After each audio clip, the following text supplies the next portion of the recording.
बिजली बहरान सिंध हुकूमत का कारोबारी मराकज रात 9 बजे बंद करने का हुक्म। शादी हॉल रात 10:30 बजे तक खुले रह सकते हैं। होटल, रेस्टोरेंट, कॉफी शॉप्स रात 11 बजे बंद करने का हुक्म। महकमा दाखिला सिंध ने 1 माह के लिए हुक्मनामा जारी कर दिया। तो बिजली बहरान के बायस सिंध हुकूमत ने कारोबारी मराकज रात 9 बजे बंद करने का हुक्म दे दिया है। ये मुतवक्के भी था और शादी हॉल रात 10:30 बजे तक खुले रह सकते हैं। होटल, रेस्टोरेंट, काफ़ी शॉप्स रात 11 बजे बंद करने का हुक्म दिया गया है। मोहम्मद अशद इस वक्त हमारे साथ मौजूद हैं। अशद, मजीद क्या स्टेप्स लिए गए हैं बिजली बहरान पर काबू पाने के लिए? जी देखिए, महकमा दाखिला सिंध ने बाकायदा हुक्मनामा जो है इस हवाले से जारी कर दिया है।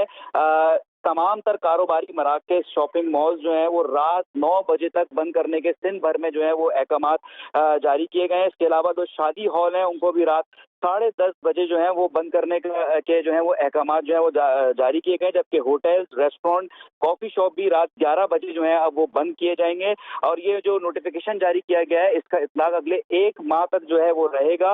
बिजली की बचत के लिए वफाकी काबीना के फैसले के बाद ये हुक्मनामा जो है वो जारी किया गया है ताकि सप्लाई और डिमांड जो है उसको मैच किया जा सके। जबकि जो हुक्मनामा जारी किया गया उसमें जो इलाका एसएचओ है उसको भी इस हवाले से इख्तियार दे दिए गए हैं कि जो भी खिलाफ वर्जी अगर उनके कंसर्न एरिया के अंदर कोई करता है तो उसके खिलाफ जो है वो कार्रवाई कर सकेगा। इसके अलावा जो मेडिकल स्टोर्स हैं, अस्पताल हैं, petrol pump, CNG station, bakery और जो दूध की दुकानें हैं वो इस पाबंदी से जो है वो मुस्तस्ना होंगे। जी ठीक है अशद, बहुत शुक्रिया आपका।